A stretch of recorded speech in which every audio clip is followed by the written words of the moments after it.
The sun was sinking low over the and the rust-colored shy rancher horizon of didn't the know Arizona how to frontier. answer. When Samuel Clay, a soft-spoken rancher with a face carved by solitude, rode back to his lonely cabin, his land stretched for miles in every direction, an ocean of dust, cacti and silence.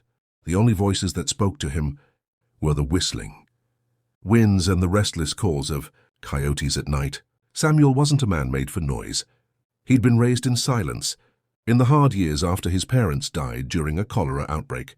For 10 years he'd kept to himself, tending his cattle, mending fences, and speaking only when it was absolutely necessary. The townsfolk called him the Ghost Rancher, not for any crime or cruelty, but because he seemed to float through life unseen, unnoticed, untouched. But everything changed one late afternoon, when Samuel rode out beyond the ravine to find one of his lost calves. There, beneath the setting sun, he saw movement, 2 figures, barefoot and strong, painted in tribal marks of white and clay. They were women, tall and graceful, their dark braids catching the wind like ribbons. They looked at him not with fear, but with intent. Before he could speak, one of them raised a hand, signaling him to stay still. "So you are the one," she said in accented English. "The rancher from the valley. We've been waiting for you." Samuel froze, his reins tightening. He had no words, no idea what they meant. The women introduced themselves as daughters of the Crow Mesa tribe, a small, forgotten people who lived deep in the desert hills. Their names were Naira and Tala. They said they had been sent by their elders because of a dream that told them of a pale-eyed man who would father a child that would bring balance to both the tribes and the settlers. Samuel tried to laugh, but his throat was dry. "You've got the wrong man," he said softly. "I don't belong in your dreams." But the women didn't flinch.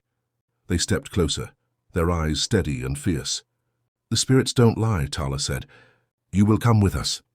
Against every instinct, Samuel followed. He didn't know why.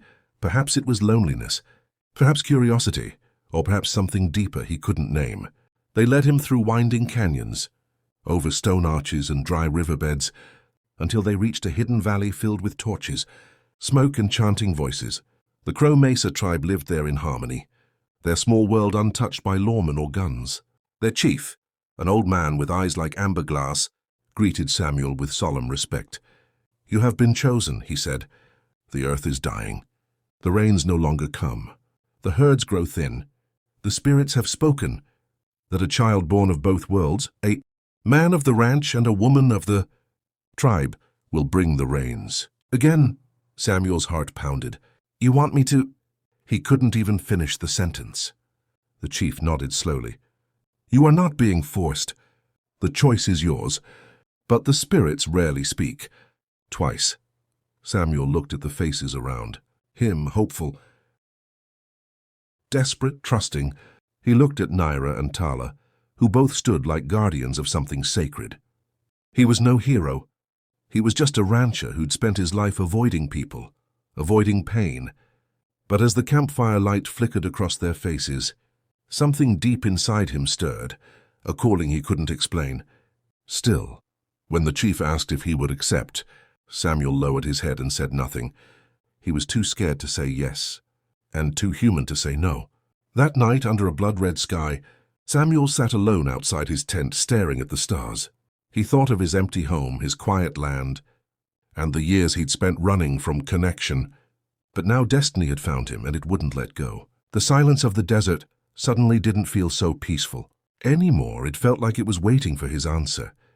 When dawn came, it wasn't the usual pale gold that touched the valley.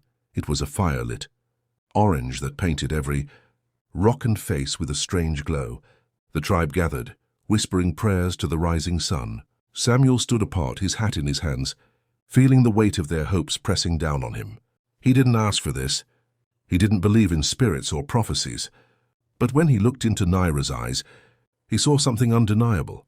Kindness mixed with sorrow, strength lined with faith. "Why me?" he asked her quietly. Naira smiled faintly. "Because you are pure of heart," she said. "The spirits chose a man who does not seek power, only peace." Samuel shook his head. "I don't even know how to be part of anyone's life, let alone start one." Naira took a step closer, her hand gently brushing his arm. "Then learn," she said. "We are not asking for a favor. We are asking for a future." Her words broke something in him. All the years of silence, of living like a shadow, came crashing down. Samuel had always thought the world didn't need him, but here were people who believed he could save them. That night, the tribe prepared a ceremony under the full moon. Drums echoed through the valley, and the wind carried chants that felt older than time itself. Samuel stood beside the fire, unsure whether he belonged or not. But when Tala approached with sacred paint and drew white lines across his chest, he felt something shift. It wasn't magic, it was acceptance. He finally allowed himself to feel alive. The night carried on with laughter and song, and for the first time in years Samuel smiled. But his heart still wrestled with doubt. Later, as the flames died low, he walked away from the camp and stared into the horizon. He thought of the life he left behind, his land, his cattle, his quiet mornings. Could he truly abandon all that for a destiny he didn't understand? Then he heard footsteps behind him. Naira approached, her face soft in the moonlight. "You don't have to decide tonight," she said. "The world waits for no man, but the spirits do." Samuel turned to her, his voice trembling. "What if I fail? What if I'm not what you need me to be?" Naira smiled. "Then the desert will still remember that you tried." Something in those words broke his resistance. He took her hand, and for the first time he didn't pull away. That night wasn't about duty, it was about trust. About two souls from two worlds, finding meaning in each other. The next morning, when the tribe awoke, the first rain in 6 years began to fall. The people rejoiced, dancing under the storm. The chief smiled at Samuel. "The spirits have accepted your heart," he said. Samuel looked to the sky, drenched but calm. He didn't know what the future held, or if the prophecy was truly real, but for the first time in his life, he didn't feel alone. He knew he had become part of something greater than himself. As the rain fell harder, washing away years of drought and doubt, Samuel finally whispered to himself, "Maybe this was always meant to be." If you felt the spirit of this Wild West story touch your heart, don't forget to subscribe to the channel. More powerful tales of destiny, courage and love are waiting for you in one of the frontier.